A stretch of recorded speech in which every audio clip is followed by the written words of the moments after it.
Hello and welcome to Mulch, with me, your host Rebecca Anning-Brown. This is a weekly podcast for flower farmers who want to build a confident flower farming practice that reflects the lifestyle that you want now and in the future.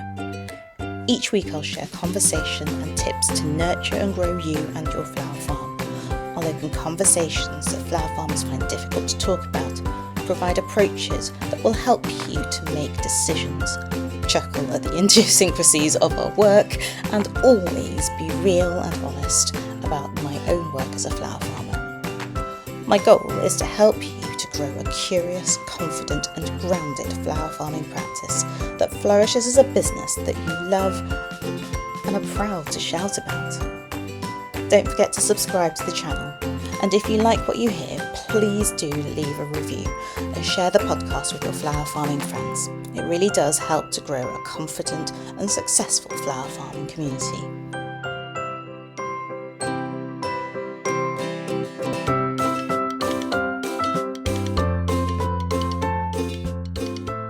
Hello and welcome to episode 2 of Mulch. Welcome back. Thank you so much for listening to the podcast and for coming back to support us. And also thank you so much to everyone who has already subscribed and who has been sharing about the podcast in their stories and just responding on Instagram so beautifully and so amazingly. I'm really grateful that you are responding in this way, because it makes me feel like I'm doing the right thing rather than just doing what I want to do, which is sometimes also the way. This is episode 2 of Mulch, and it is the 1st of January, and today we're going to be talking about wedding flowers. So we are talking about weddings and wedding flowers because it's the beginning of the year, and Christmas and New Year are a time that people spend with family and friends, or they might get a bit of a break, and it really does resemble that kind of new start with the turning of the clocks in the year. So it's a really common time to be getting engaged. Congratulations if you're listening and you've just got engaged. And it's a brilliant opportunity often to celebrate that new step towards new life with family. I thought I'd share a story about our own engagement. So Antony and I were engaged in February 2010. I really should know that off by heart. But anyway, February 2010, and we were engaged and married within the same year. So we were married 9 months later in November.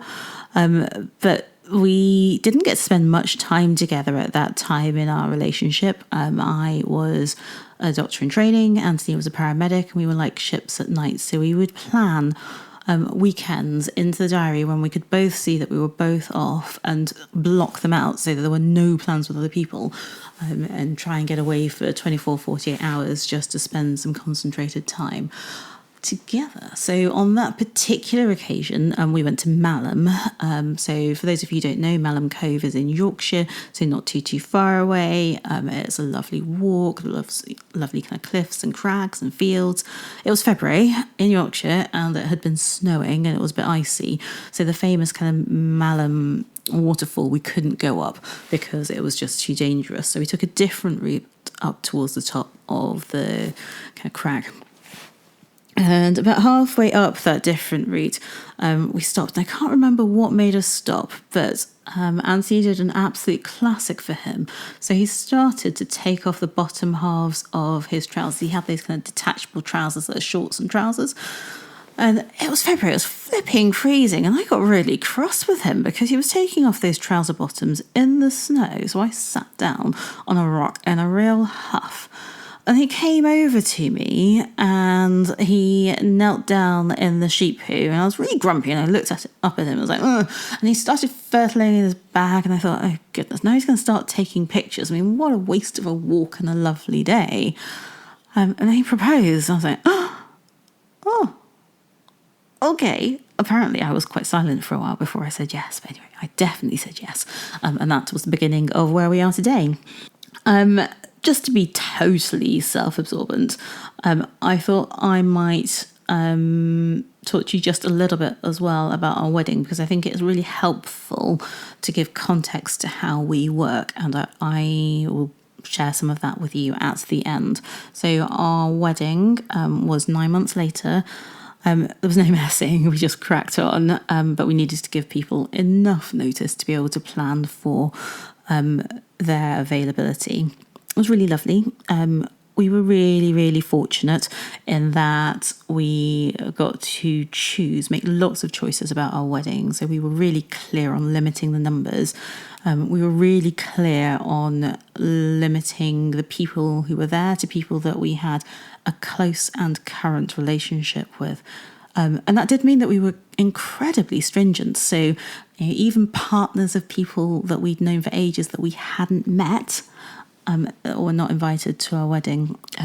And we made the unpopular decision, it was definitely unpopular, of not having any children and only having breastfeeding babies. And that wasn't because we don't like children. It was because we really wanted our guests to enjoy themselves. And having been to quite a few weddings myself, I had just observed parents getting stressed and harassed and not having a great time and having to leave early. And I didn't want that. I wanted them to be able to enjoy the day and for it to be special for them too. And in honesty, on my own wedding day, I actually only cared about 3 things. I cared that Antony was going to turn up.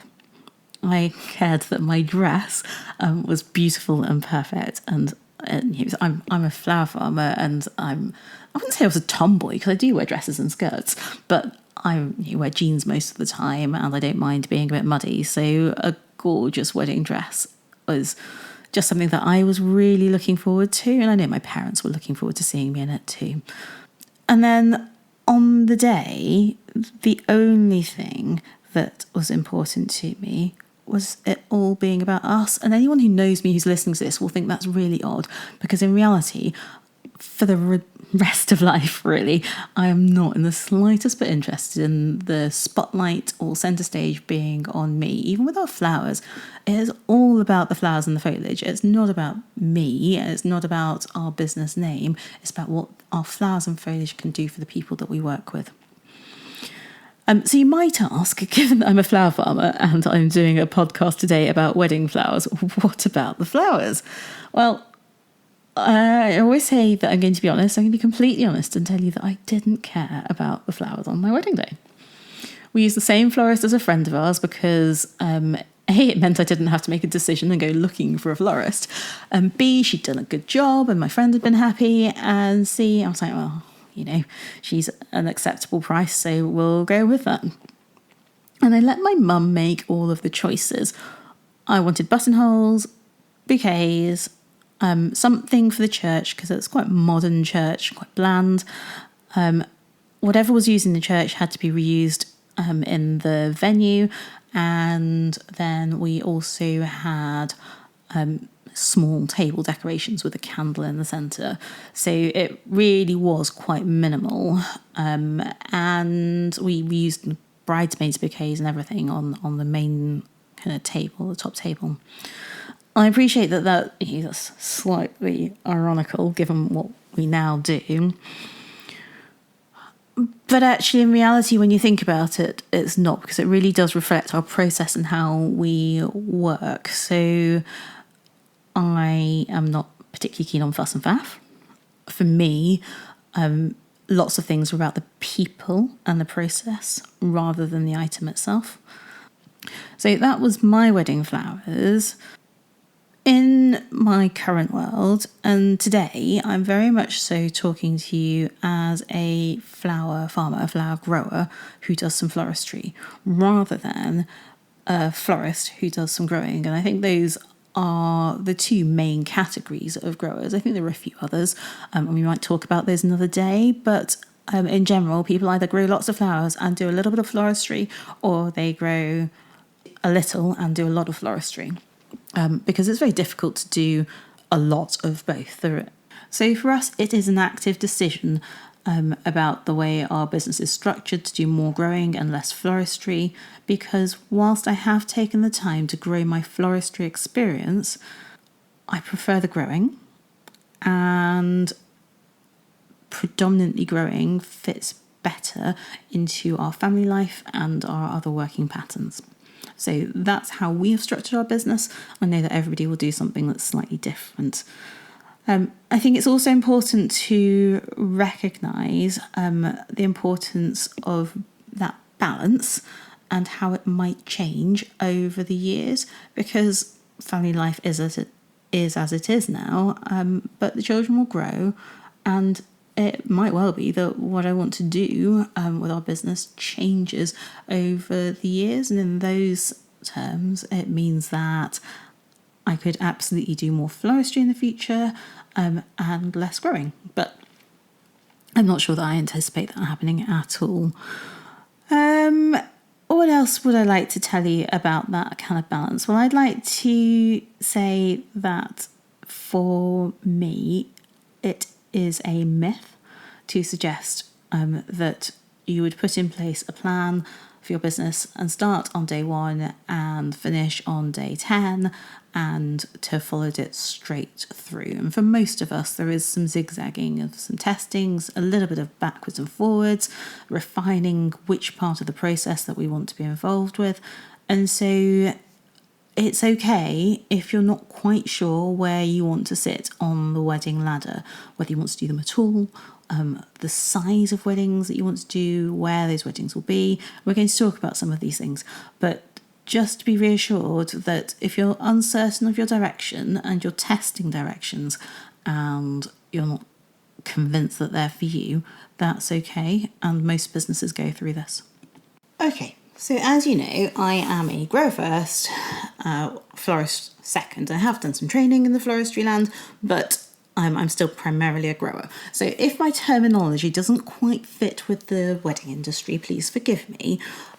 What I really want to do is break down the types of weddings that there are as I see it, so that especially if you're new to flower farming, you get an idea of the kind of spectrum of things. And that spectrum is listed in terms of time commitments. So the more time, the more involvement that you will have with your couple, those weddings I'm going to describe first, and then kind of least time and the kind of lowest touch weddings I have put last. So first on the list, we have what I would call complete wedding design. So that is where you would meet with your couple and you would want to know about their story and about them so that you can help them to design something that really reflects their whole relationship and how they work together. You would want to know about their venue and about the size of their wedding party, whether it's just one venue or whether it's in multiple venues. So maybe they're having a church or a civil reception followed by a hotel or a barn, to give an example. So that you can understand how many flowers or how many arrangements or the sorts of things that they may be interested in. So that might include things like arches and hanging hoops, as well as table centres, brides, bouquets, and the size of their wedding party is really important. Now, the size of the wedding party is important in all weddings if you're being asked to do any floristry. But in particular, when you've got these kind of bigger weddings, it might be that people have one, and occasionally, I've only done it once, but occasionally they have 2 sets of buttonholes, so their photographs are impeccable. They might have lots going on at the church, like pew ends and kind of displays and urns at the front of church and displays and urns outside the church and maybe an arch and multiple arches on occasion. So like the amount of floristry and the number of flowers that go into that is immense. And you might meet with a couple like that once they've decided to go with you, once, twice, possibly 3 times, in each of their venues to make sure that you have a complete idea of what's going on before the day so that you know that you're charging appropriately, and so on. So those weddings would then also involve setup, or preparation and setup for the day. And then they quite often, if not always, involve you kind of dismantling everything the following day. The next thing I guess I would talk about is what I would call a partial wedding design. So that is where you might decorate the church and do bouquets and buttonholes, but when it comes to the kind of wedding venue, wherever that is, people might choose to do their own table centres and decorations, and that will obviously reduce their costs and it reduces your involvement. So the next, and I guess final category of weddings would be a DIY wedding. Though I have to say that does split into two camps. So I have had the occasional bride and groom who've had what most people these days would term an elopement wedding. So they've had a bouquet for the bride, a buttonhole for the groom, and nothing else. So that is one type, and they would often collect that the day before, or you might drive and deliver it to them if it's not too far away, or if that's within your terms. The second is a bit more elaborate than that. So your couple might ask you to make bouquets for the bride and bridesmaids, buttonholes for the bridal party, and then they would ask you for buckets or however you measure your flowers to take away. And they might need your help to work out how many stems they need, so how many buckets, and that would depend on what they're planning to do with it. So if they're making their own bridesmaids bouquets, they would need X number of buckets. And if they're doing their table centres, it's really helpful to know whether they're doing jam jars or bud vases, or if they're doing vases for the centres of the table and arrangements, so that you can help them to make those calculations. But either way, all you are really doing is cutting the flowers for them. So the next thing that I factor in when I'm thinking about a wedding is where it is, because this really does make a difference to the amount of work that you need to do, the amount of time that it takes to plan and organise and set up a wedding, and therefore it really should play a factor in your costings. So whether it's local, around the corner, whether the wedding is at a distance, I think that's a really interesting option, because I've had couples that know me personally, I've had our flowers locally, and I've really wanted to take our flowers to their wedding when they're doing it in Cheltenham, and that's obviously not something that we would recommend, given that there are growers locally that they could use as an alternative. The other way round, we've also had brides and grooms that are further away. So they might live in London, but they're originally from Yorkshire and they want to use locally grown flowers from close to home, and they've chosen us, which has been really exciting to do. It does mean that all of the communication has been on Zoom, online, and often I don't actually meet our brides and grooms until the day before the day of the wedding. It means that you need to be really clear about your process and about what to expect and how you're going to work with your couple. Whether they're local or distant, it may be that you're working at a different venue each time, but sometimes it might be possible to be the recommended florist for a venue, which obviously is brilliant from the concept of locally grown. It gives you a real opportunity as well to understand and know the venue, so you can describe the options to your couples really well, or to give them ideas and confidence about how they might want their wedding to look and feel. And it's a wonderful chance to recreate the same venue in a million different ways, and to let your imagination go wild, because no wedding needs to be the same. And each time you work at a venue, you might have new ideas or want to test new things. So being that recommended florist does offer you lots of opportunities, both immediately and moving into the future. One of the things that goes with each of these, whether a couple is doing a DIY wedding or you're offering a full bridal design, and I have said bridal quite a lot, but interestingly, the last couple of weddings I've done have been same-sex marriages. So I think it's important to say that wherever I said bride and groom, please do exchange bride and groom for bride and bride, or groom and groom, because in reality, the process doesn't change. I think it's just important to recognise that we are inclusive.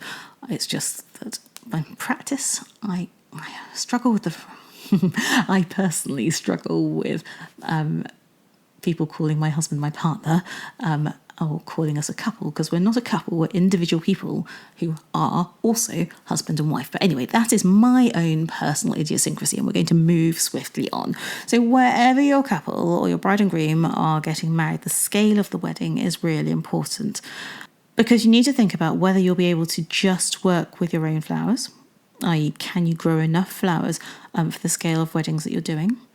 Will you need to buy flowers in? If you do need to buy flowers in, whether you'd buy them from other growers locally, and have you made those contacts? Will you buy from other British wholesalers who are further afield? Or would you be wanting to work with a mix of flowers that are UK grown or locally grown wherever you are, and then also from Holland? And it really is a personal choice. So I'm not here, even though I'm a flower farmer, to say this is what you must be doing. We only work with flowers that we grow. That is our decision. We have the backup if we can't grow our own flowers, or if there's been some sort of major weather disaster, to be able to buy from other growers locally, and we would use other British growers. And as an absolute last resort, and I've only had to do it once, I would buy from Holland. But that is our personal model. Your model will be different, and it depends on where you sit. And I think it's important to just go through that and have your thoughts about that process really clear, so you can explain it to your couples, and so that you know what you are willing to do in the work that you are producing for them. I think aligned with that is just an awareness that quite a few people now are getting married in winter. We obviously got married in winter, but it makes a seasonal offering much more challenging. So understanding what your principles are on that before you start offering weddings is really helpful. So would you offer them at all? Would you only offer seasonal foliage? Would you use dried flowers? Or again, would you be willing to buy in from Holland? So just having a position on that is really helpful, so that you can be clear to your customers and clear to your couples about where the flowers are coming from and how you'll work. I've alluded to this already. So as a flower grower, flower farmer, you already work incredibly hard. Like, the number of tasks and things that we do is complex, and it's consistent. And really it's consistent throughout the year. Even in winter, we don't stop. There are always things to do that will move the next season forward. And so the next thing to think about when you're considering the scale of weddings that you want to do is about whether you'll need some help, either with the growing or with the floristry. I think how you obtain help in your work is a different episode altogether. But I really did want to include that here, because it does make a difference, and it is important when you're thinking about your stress levels and your time availability, and also your pricing. Because if you know that you're going to need help, you really do need to make sure that that's factored into whatever you offer as your estimate to your couple. So I thought the next thing that I do is talk you through how our business works for weddings. So we at Silver Grey Foliage, we are going into our 5th season. We started in 2019, and it was actually a wedding that led to us setting up the business. But that, again, is a whole different episode. And we have tried a number of things. So we've done some large design bespoke weddings, which have been amazing to pull off, but have also taught me about the things that I really love doing as a wedding designer. And I would say that I'm a wedding designer because I've come up with ideas for other people to use, which is really fun to do, to go through that creative process and to provide the ideas and the structure, but not to actually put the wedding into practice. If anybody's interested, that is a service I offer. But more importantly, when doing those bigger weddings at bigger venues, I really felt that this wasn't me, and that it wasn't not necessarily the best use of my time, but the best use of my creative skills. And by the time the wedding came, I was never entirely sure that the process was still bringing me joy. My focus by that point was on producing a wedding that would bring the couple joy. And I talk about joy a lot because in our business, I really want our business to bring me joy, as well as the people that we work with. So Our flower season is from late February, early March, and we go all the way through to foliage in December. We do dry flowers, so we can offer something for the majority of the year. We grow a lot of flowers, but the majority of them are used in the wedding industry by amazing designers who are creating bigger weddings, sometimes smaller weddings too. And I love seeing the installations that they put together, everything from a pocket meadow to a phenomenal arch. And for me, I really do quite like Instagram so that I can slightly stalk our customers and see what they've done with the flowers that we've produced. And I love the ownership that florists take over our flowers when they arrive, and they say, are these my flowers? And they really take them on as their flowers to produce their work with. So I love following that process through as our flowers go. And so those bigger weddings, I don't really feel that they're for me. And we've tried the kind of partial kind of design process provision, and it doesn't really feel complete. I do like work to feel complete. So because I still love a good wedding, and I love making a gorgeous bouquet, and I love any excuse to see a bride's dress. We do weddings, but we solely offer DIY weddings now. And that is a point that we've reached after 4 years. I think many people will do it in the other direction. So they'll start with DIY weddings and then work their way up. That's just not how I work. But I think it's important to know that wherever you started and whatever you're offering to start with, it's really totally possible to narrow down and niche, I guess, into an area that you want to work in. Or to expand the services that you're offering over time. Both are completely acceptable because it's your business, and you can do it either way. So I am going to talk in a minute about whether doing weddings as a flower farmer is essential. But before I do that, I do want to say that for us, it was one of the driving forces in getting started. In fact, we started by doing a friend's wedding. I learned loads. I really noticed how I felt about weddings and flowers and working with them. But what I didn't do is listen to my heart in terms of what I wanted from our business. I think as a flower farmer, weddings seem to be a bit of a no-brainer in that they create a good business income. They create a predictable income, and if your marketing is good, then throughout your season they have the potential to create a regular and consistent and reliable income. And as a business, those are 3 really important things. You have advance notice about them, generally, not always, but generally. And the other thing is that most people will stagger their payments, so you will have steady income coming in from lots of weddings over a period of time. And it really can be very profitable, so long as you make sure that you charge appropriately for your flowers and your time. I talk a lot about money, and I'll talk a lot about money in the podcast as we go, but I think it's really important to make sure that your business is profitable because you're working flipping hard. And so it's important to make sure that even though you've grown the flowers, you don't consider them to be free and you charge proportionately for them, as well as the work that you're doing, the added value of your time and your design and your workmanship. I am actually really glad that we started with bigger weddings because it gave me a real chance to explore the wedding industry and to meet some other florists in the area and to see the wedding venues that people are commonly using. And I don't think I would have had that opportunity to see those local venues either personally or from a wedding design perspective if I hadn't have done that. I did a couple of floristry courses, and I'm happy to talk about the floristry courses that I've done in the future if that's helpful.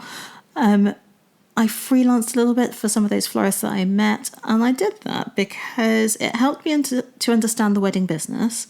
It helped me to understand the timings of the work around the wedding business. It really helped me to understand the different sorts of flower requirements for things in water, out of water, in wire, in a bouquet, so that when I was growing, I had an eye or a mind for where a florist might get the best use out of what I was producing. And then it also helped me to see aspects of the floristry world that I just hadn't considered, from planning through to takedown. So much work for weddings goes on behind the scenes. Honestly, it's massive. And I don't think I would have understood what's required and where I fit into that as a grower, and how important the timing is if I hadn't had those opportunities. I think the final thing is that freelancing for other people gave me a chance to learn different methods of mechanics and installation, which gave me more flexibility in the work that I could do in our own weddings as they moved on. Personally, I think that being a flower farmer puts you in a potentially dangerous position because you have the supply of beautiful flowers and foliage, and so you can do lots of things with them, lots of work, whether it's bouquets, weddings, funerals, whatever. And weddings are enticing because everybody talks about them, and we all want to have that beautiful glossy picture of our work with men and women and kind of beautiful attire. And it's a wonderful thing. It's a happy thing. I think because of the huge variety of things and opportunities and work that's available as a flower farmer, it's really easy to fall into the trap of just doing what everybody else does. And whilst I'm not a groundbreaker or a rule breaker, I do think that it's important to test and see, and then to focus on the things that actually bring you joy, because weddings, like everything else, are work. I mean, they're beautiful, but they're flipping hard work. And I'm really keen, having done a number of other jobs, that my business and my work in my business brings me joy. Now, it's not always going to bring me joy. Let's be honest, like doing my accounts is never going to bring me joy. Sorting my inbox into the emails that I want to answer and the junk that I really don't need to see, that is never going to bring me joy. But the work that I do, the flowers that I grow, the people that I work with, the couples that I work with, absolutely do. And so not only do I want them to bring me joy, but I want the sort of work that I produce and the flowers that I produce to be valued by my customers and to bring them great joy. I want them to really treasure the flowers that have been grown for them, and to share them with their friends and family afterwards, because whilst the wedding is that day, the marriage is a lifetime, and so it's incredibly important to me that some of those lasting flowers from the day are shared with those who will be in their worlds as a married couple for a lifetime too. And you'll have realised from the chat at the beginning that I have quite a particular character, and so does my husband. And so in the work that we do in our business, again, I really want it to fit me as a person and how I like to work and my strengths. And my strengths are very aligned to my clinical work, in that it's a short period of contact and that it's intense. And when you have my attention, you absolutely have it. And then when that period comes to an end, I move on. Probably demonstrates that I know myself a little bit too well. But anyway, moving swiftly onwards, I thought I'd share with you how we work. So we only do buckets and bouquets. I always speak to my couples. It might be a telephone call, it might be a Zoom or FaceTime. If I have a bride, I always ask for a picture of the bride, and ideally a picture of the bride in her wedding dress, because I design a bouquet that is for that bride. I don't want it to be too big or too small, and I don't want it to look out of place with the dress that's going with. I always work with our couples to create a list of what their needs are. So how many tables or how many table centres they want to cover, how many buckets or urns they want to make in their church, how many gift bouquets they want to make for their families, how many people are in their bridal party and who they want to have buttonholes, whether there are any maids, and what the bride wants in terms of design for them, and what the bride wants in terms of design for herself. And for grooms, I pretty much only do buttonholes, though this season I really would like to learn how to make a pocket meadow, so it's on my list of kind of creative learning for this year, and I'm looking forward to it.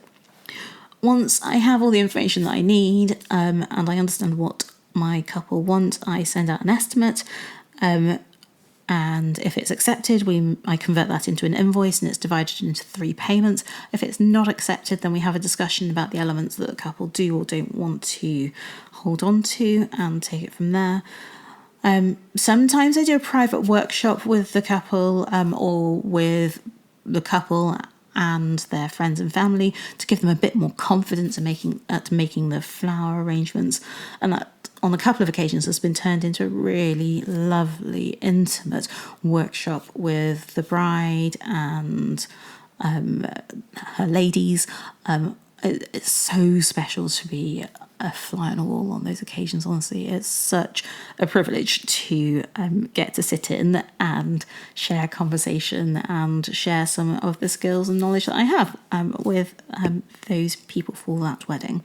After that, my couples often won't hear from me until 1 or 2 weeks before the wedding, when I'll confirm the final details and what I'm going to do and when and where I need to be and when. We arrange for collection or delivery, and that is it. I'm pretty hands off. Contact is limited. I want my couples to be relaxed and trusting. Once I have a clear brief, I want them to forget about their flowers, essentially, and just know that it's going to happen, it's going to be seasonal and scented and beautiful and locally grown, and that it's not something that they have to worry about. I really don't want it to be something that sits on my list of concerns. Okay, so the all-important question that I absolutely have to include in this episode is, do I have to do weddings as a flower farmer? And my response to that is absolutely no. No. My approach to growing our business really changed in 2023. I listened to a podcast by Sophie Cliff. Sophie Cliff is known as the Joyful Coach. I really like who she is, how she is. And she has a book called Choose Joy. This is not an advert. I am not being paid to say this. But anyway, I listened to one of her podcasts, and in it she talked about shoulds and musts as opposed to wants and needs. And so it really made a penny drop, and it really made a light bulb in my head go on and go, oh. Because she describes things that we feel that we should do in life as things that make us a bit like rebellious children, and so we stop being quite so willing, and we stop engaging so much, and we stop putting our best efforts and work into them. And so what we produce doesn't reflect who we are and what we do to the best of our ability. And for my business, all I want is to grow the best flowers and foliage that I can, and to share those with customers who are like-minded. And with that in mind, I immediately went, well, I kind of do bigger weddings because I can, and I feel I should, rather than because I want to, and I love doing them. So they went, just like that. I really want to produce my best work, always. And I can be quite a rebellious child in the sense of, if I'm not that keen on something, I really have to make myself work at it. And I don't want it to feel like hard work. Okay, flower farming is hard work. It's physically and mentally and emotionally demanding. But you know that's not what I mean. I mean, I don't want to feel like I'm forcing myself to be present and turn up and do the work that we do. I'm really keen in this podcast to get across the concept that being a flower farmer, a flower grower, offers such a diverse range of opportunities, from teaching and education to working with young people, to working in the charity sector, to growing for wholesale, working with local and national wholesalers. I really want to encourage people to grow a business that reflects them and what they want to do rather than what they feel like they should be doing. So if weddings don't float your boat, don't do them. It takes time to work out what you do and don't want to do with your wedding. So by all means, try everything. But if you go into flower farming thinking, I hate weddings, I hate interacting with couples, I don't want to do this, but it makes money, it's the wrong reason. Think again. Think about the things that you do enjoy doing, things that do bring you joy from the flowers that you grow, and put your energy and your efforts into those things. Because when you do, you absolutely will produce work that you're proud of, and you should absolutely be proud of your business. Okay, so I can literally talk forever, but this episode is already longer than I intended it to be, so I'm going to try and round up relatively quickly. I have one final thing that I want to say. So if you decide that you don't want to do weddings, but you do want to work with the wedding industry and you want to stand out, how might you do that? I have an idea for you. You might choose to be a grower who grows a particular colour or specialises in growing a particularly fragrant and beautiful flower in the UK or wherever you are in the world, so that people come to you specifically for that. I mean, imagine being a flower farmer who only grows white flowers. Now, some of you might immediately say, boring, but actually it is completely not boring.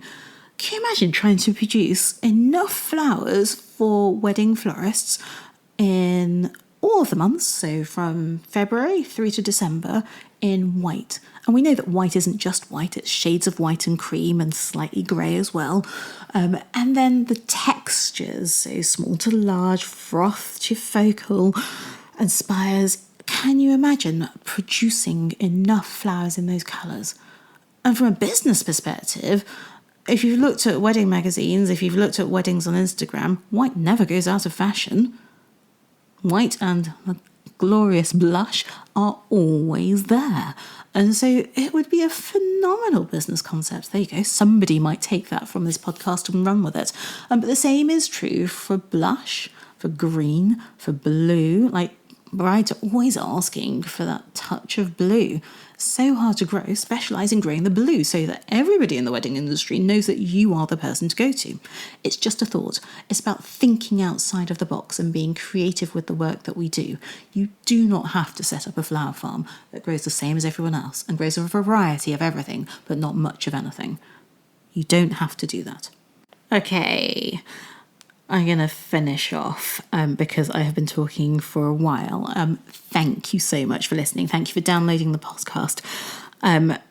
I really hope that you've enjoyed what you've listened to, and I really hope that I am planting that seed of diversity in amongst the work that you're doing as a flower farmer. It's really important to test and to trial lots of options when you're growing your business. And weddings absolutely are a good income stream, but if they're not for you and they don't fit your strengths and preferences, then my advice is that you think again, so that you can identify customers that you do want to work with and that you do want to serve, and so that you and your customers feel the greatest joy from the flowers and foliage that you're producing. And most importantly, as with any career, so that you are making the right choices for you at the right time. Thank you so much for listening. Another episode on the subject of flower farming practice will be out next Monday. As you know, the podcast is new. I would love to be able to help as many flower farmers as possible to get on and grow. So please do subscribe to the podcast wherever you listen to them, so that each and every episode will appear and pop up on your screen every Monday morning. Please leave a review, because it helps more people to be able to find and listen to the podcast. And please do share the episode in your social media stories. My name's Rebecca. I'm a flower farmer in Leeds. Our business is called Silver Grey Foliage. You can follow us at Silver Grey Foliage on Instagram, and have a great day. Thank you for listening to Mulch. I hope that you found it useful. To find the show notes, head back to our website where you'll find links to all the things that I've been talking about in today's episode. If you're on Instagram, you can find us at Silver Grey Foliage. I would appreciate it so much if you were able to share this episode in your Instagram stories. And if you are able to leave a review, it really will help more people to get on and grow. I'll be back with you next Monday to talk about more flower farming in practice. Rebecca.